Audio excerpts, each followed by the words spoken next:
आज के प्रोग्राम का आगाज़ करते हैं एक बहुत ही अहम इशू यानी पाकिस्तान में जो गैर कानूनी गैर मुल्की मुकीम हैं उनकी वतन वापसी का सिलसिला। ये बिलखुसूस बात की जा रही है अफ़गान रेफ्यूजीज़ की। यकीनन आप जानते हैं कि दुनिया में बहुत ही कम ऐसे ममालिक हैं जिन्होंने इतनी बड़ी तादाद में रेफ्यूजीज़ को पनाह दी हुई है। पाकिस्तान इसमें दूसरे या तीसरे नंबर पर आता है और इसमें बहुत बड़ी तादाद गुज़िश्ता 40 बरस से अफ़गान महाजरीन की है।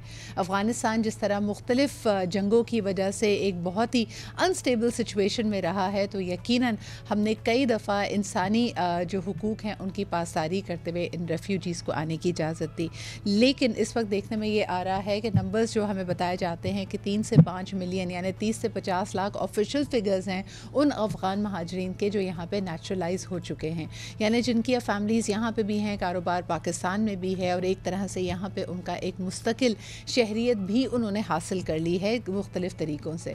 लेकिन इस वक्त भी यानी पाकिस्तानी हुकाम का कहना है कि ज़रूरी दस्तावेज़ात की अगर बात की जाए, रेलिवेंट वीज़ाज़ की बात की जाए, तो वो सिर्फ 14 लाख अफ़गान महाजरीन के पास है और जिनके पास भी दस्तावेज़ात मुकम्मल नहीं हैं या जो आर्जी वीज़ा में पाकिस्तान में मुकीम हैं उनको वतन वापस जाना होगा। पाकिस्तान से गैर कानूनी गैर मुल्कियों के इनखला का अमल जारी है और नेशनल एक्शन प्लान के एपेक्स कमेटी के इजलास में पाकिस्तान में गैर कानूनी तौर पर मुकीम जितने भी गैर मुल्की हैं उनके इनखला और गैर कानूनी गैर मुल्की अफराद की तिजारत और प्रॉपर्टी के ख़िलाफ़ सख्त कार्रवाई करने का फ़ैसला किया गया है। अगर आप पाकिस्तान के बड़े शहरों में देखेंगे तो ट्रांसपोर्ट से लेकर लेबर तक, कपड़ा मार्केट से लेकर मुख्तलिफ और ब्लू कॉलर जॉब्स तक इसका पूरा का पूरा कारोबार संभाले बैठे हैं इस वक्त यही गैर मुल्की जो कि गैर कानूनी तौर पर पाकिस्तान में मुकीम है। तो इनके ख़िलाफ़ इस वक्त जी सख्त एक्शन हो रहा है। आज़म रहमान हमारे साथ शामिल हैं और यकीनन इन्होंने क्योंकि KPK के रास्ते वापस अफ़गानिस्तान जाना है, बलूचिस्तान जा सकते हैं, लेकिन अमूमन देखा यह गया है कि बॉर्डर जो KPK का है उससे इनकी वतन वापसी हो रही है। तो आइए जानते हैं कि इस वक्त ये सिलसिला किस तरह आगे बढ़ रहा है। अस्सलाम वालेकुम आज़म। अस्सलाम वालेकुम सिज़रा। आज़म, बहुत बहुत शुक्रिया हमारे साथ मौजूद होने के लिए। कई हफ़्तों से हम ये देख रहे हैं कि ये जो प्रोसेस है, ये जो ऑपरेशन है एक तरह से कहना चाहिए वो जारी है, जिसमें गैर कानूनी जो पाकिस्तान में मुकीम शहरी हैं उनकी वतन वापसी की जा रही है। क्या मनाजिर आप देख रहे हैं और ये प्रोसीजर कितना स्मूथली आगे बढ़ रहा है?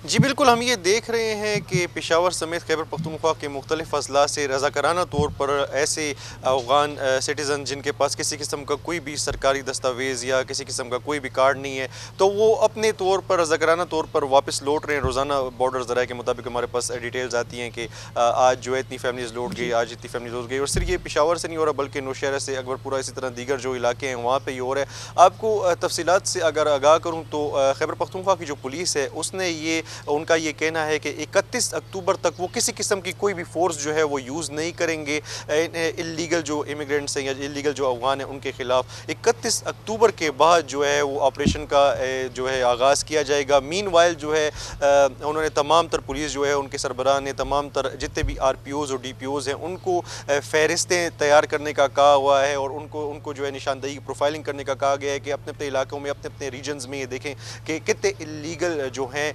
इमिग्रेंट्स या अफगान जो हैं वो यहाँ पर इस वक्त आबाद है और उनको आप रज़ाकाराना तौर पर जो है वतन छोड़ने का ये जो है आप उनको कहें। लेकिन अगर 31 अक्टूबर तक वो किसी किस्म का एक्शन नहीं लेते तो फिर मजबूरन फोर्स का जो है वो इस्तेमाल किया जाएगा 31 अक्टूबर के बाद। जी बिल्कुल सही। मुझे ये बताइएगा आज़म के अब हम इस हवाले से भी है कि जब गुज़िश्ता हुकूमत थी यानी PTI की हुकूमत थी उस वक्त भी इस तरह की कार्रवाई हुई थी और तब अफ़गान शहरियों को जो वीज़ा लेकर पाकिस्तान में मुकीम थे उनको मज़ीद लॉन्ग टर्म वीज़ा नहीं इशू किया जा रहा था। तो यहाँ सिर्फ़ और सिर्फ बात हम उन इलीगल इमिग्रेंट्स की कर रहे हैं जिनके पास कोई दस्तावेज़ात नहीं हैं या अफ़गान शहरियों की भी बात करें जिनके पास प्रॉपर दस्तावेज़ात थे लेकिन अब पाकिस्तान एम्बेसी उनको वीज़ा उनका मज़ीद एक्सटेंड नहीं कर रही है?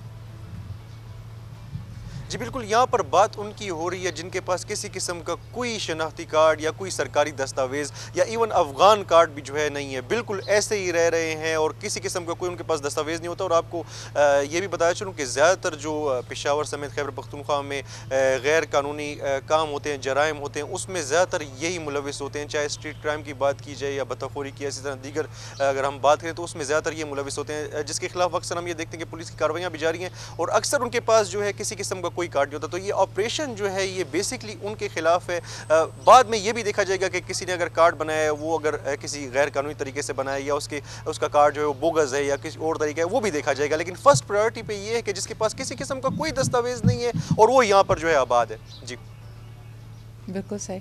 मुझे ये भी बताइएगा कि हमने देखा कि जब तालिबान हुकूमत ने टेक ओवर किया अफ़गानिस्तान, तो एक बहुत ही बेयकीनी की फ़िज़ा थी। इसी अनसर्टनिटी में हम देखते थे कि जौक दर जौक लोग अफ़गानिस्तान को छोड़ रहे थे। इसमें हर तरह का शख्स शामिल था। इसमें वहाँ पे स्किल्ड और प्रोफेशनल्स भी थे जिनको लगता था कि शायद उनके जो अब इंडिविजुअल इंडिपेंडेंस है वो कर्ब डाउन हो जाएगी। हमने वो मनाजिर भी देखे कि चंद पैसों के एवज़ कई ट्रांसपोर्टर्स उनको इल्लीगली बॉर्डर पार करा रहे होते थे। तो क्या ये जो अब लोगों को अब वापस जाता हुआ देख रहे हैं, कुछ टाइमलाइन, कुछ डेटा हमारे पास मौजूद है अज़म कि ये कितने अरसे से पाकिस्तान में मुकीम थे? क्या ये गुज़िश्ता एक बरस जबकि तालिबान हुकूमत आई है तब से आकर यहाँ बसे हैं या उससे पहले से भी ये पाकिस्तान में रह रहे थे? देखें, ये तो मैंने आपको कहा है कि इस पे तमाम आरपीओज़ को इंस्ट्रक्शन जो है वो की गई है आईजी खैबर पख्तूनख्वा की जानिब से कि प्रोफाइलिंग करें इलाकों में। हमने ये देखा, बिल्कुल आपकी बात दुरुस्त है कि जब से तालिबान ने वहाँ पे टेक ओवर किया और उनके जो वहाँ पे हुकूमत आई तो उसके बाद हमने देखा कि कई जो यहाँ पे अफ़गान सिटीजन्स थे वो यहाँ पर आए हैं ह्यूमैनिटेरियन ग्राउंड्स पर, कि वहाँ पर उनको जो है इंसानी हकूक़ जिस तरह वो उसमें हमने ज़्यादातर तादाद यही देखी है कि जो सिंगर्स थे, स्पोर्ट्स से ताल्लुक़ रखने वाले हमारे एथलीट्स थे, तो इस तरह के काफ़ी ज़्यादा बड़ी तादाद में शहरी यहाँ पर आए हैं। तो अब उनको भी जो है प्रॉपर एक लीगल रास्ता अपनाना होगा अगर वो यहाँ पर रहना चाहते हैं, वरना उनको भी लौटना होगा। इस हवाले से तमाम तर मैंने आपको बताया कि प्रोफाइलिंग का अमल इस वक्त जारी है। खैबर पख्तूनख्वा पुलिस में प्रोफाइलिंग की जा रही है और ये डेटा इकट्ठा किया जा रहा है बिल्कुल कि किस इलाके में कितने अफगान सिटीज़न जो हैं वो रिहाइश पजीर और उनके पास क्या कार्ड है या नहीं। अच्छा, एक और बड़ा अहम सवाल आज़म इसमें ये आता है कि हम इनकी तो बात कर रहे हैं, 14 लाख अभी ऐसे लोग हैं जिनके पास कोई दस्तावेज़ात नहीं है, लेकिन एक अंदाजे के मुताबिक 50 लाख से भी ज़ायद अफ़गानी अब पाकिस्तान में नेचुरलाइज हो चुके हैं, उनके पास शनाख्ती कार्ड भी मौजूद हैं।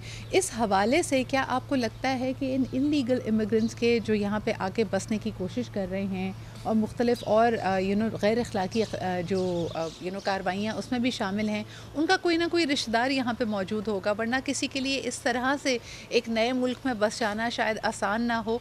तो क्या इसको मज़ीद इसकी जो इन्वेस्टिगेशन है उसको वसी किया जाएगा? क्या प्रोब किया जाएगा उन अफ़गानियों को भी जो लंबे अरसे से पाकिस्तान में मुकीम है? जी बिल्कुल। मैं गुज़िश्ता कई रोज़ पहले जो है मैं एक इंटरव्यू करने गया था, अफ़गान बुज़ुर्ग थे, तो उनका ये कहना था कि वो जो है वो भुट्टो साहब के ज़माने में जो है उससे भी पहले जो है पाकिस्तान आए थे, और उनका ये भी कहना था कि जो उनके आबा अजदाद हैं वो उस टाइम यहाँ पे आए थे जब पाकिस्तान मार्ज़ वजूद में भी नहीं आया था। तो वो अब अपने आप को बिल्कुल पाकिस्तान सिटीज़न समझते हैं। उनके पास बाकायदा तौर पर नादरा से इशू हुआ शनाख्ती कार्ड भी था, आगे उनके जो बच्चे हैं उनका भी शनाख्ती कार्ड था, एक पूरा फैमिली ट्री बना हुआ था, 400 से ज़ायद उनकी जो ख़ानदान था उनके में 400 से ज़ायद अफराद थे, ख़वातीन भी उनमें शामिल थी। तो वो तो अब ये बिल्कुल मानने को तैयार नहीं और ना वो उधर वापस जाने को तैयार है, बल्कि वो अब अपने आप को पाकिस्तानी शहरी कंसिडर करते हैं। बेशक उनका ये कहना था कि हम आए वहीं से हैं, लेकिन अब हमारा जो मुल्क है, जो वतन है वो ये है, और वो बिल्कुल उधर जाने को तैयार नहीं थे और बिल्कुल तालिबान के साथ रहने को तैयार नहीं थे। उनका ये कहना था कि हम यहाँ पर जो है टैक्सेस भी देते हैं, हम जो पॉलिटिक्स है उसमें भी हम वोट्स भी देते हैं, हम यहाँ पे बिजली के बिल भी अदा करते हैं, तो हमने क्या। लेकिन इस हवाले से जैसे कि मैंने आपको बताया, जो हमारे इदारे हैं वो मुकम्मल इस वक्त जो है वो प्रोफाइलिंग कर रहे हैं, तमाम तर पहलुओं को मद्देनज़र रखा जा रहा है, एक एक चीज़ को देखा जा रहा है, फैमिली ट्रीज़ को देखा जा रहा है कि वाकई ये बात दुरुस्त है या नहीं, किसी दीगर जो तरीके हैं, किसी गैर कानूनी तरीके से उन्होंने शनाख्ती कार्ड बनाया, दीगर दस्तावेज़ बनाया। जी बिल्कुल सही। अज़म, एक आखिरी सवाल आपसे करना चाहूँगी। जनवरी में मुतवक्के है पाकिस्तान में नेशनल इलेक्शंस, क्या आपको लगता है कि इसका असर इलेक्शंस पे भी पड़ेगा? क्योंकि इतनी बड़ी तादाद में जब यहाँ पे लोग मौजूद हैं और जिस तरह आपने कहा कि किसी ने सही या गलत तरीके से अगर शनाख्ती कार्ड भी बनाए हुए हैं तो यकीनन उनका एक impact on the vote bank भी पड़ रहा है। सियासी रुझान इनका आप क्या देखते हैं? जी बिल्कुल। यहाँ पर मैंने जो पेशावर के इलाकों में आपको अगर बात बताई तो पेशावर में तो डेफिनेटली पीटीआई का एक बड़ी तादाद में वोट बैंक है और उसमें फिर ज़्यादातर ये लोग भी जो है अफ़गानी भी शामिल हैं, तो असर तो पड़ेगा अगर ये लोग यहाँ से जाते हैं। और तो सियासी हम ये देख रहे हैं, उस पर अगर इलेक्शन होते हैं तो उस पर बिल्कुल इसका असर पड़ेगा। जब ये लोग यहाँ से जाएंगे, एक वोट बैंक किसी भी पार्टी का हो वो मुतासर होगा। एक तरह से आप समझ सकते हैं कि 2013 से, क्योंकि केपीके में पीटीआई की हुकूमत थी, तो कहा जा सकता है कि इस तरह भी बहुत बारीक बीनी से यहाँ के जो प्रोफाइलिंग है, यहाँ के जो वोट बैंक है, यहाँ के जो तहसीलात है, उनका जायज़ा लिया जा रहा है और प्रोफाइलिंग की जा रही है। बहुत बहुत शुक्रिया आज़म हमारे साथ मौजूद होने के लिए और हमें अपडेट करने के लिए।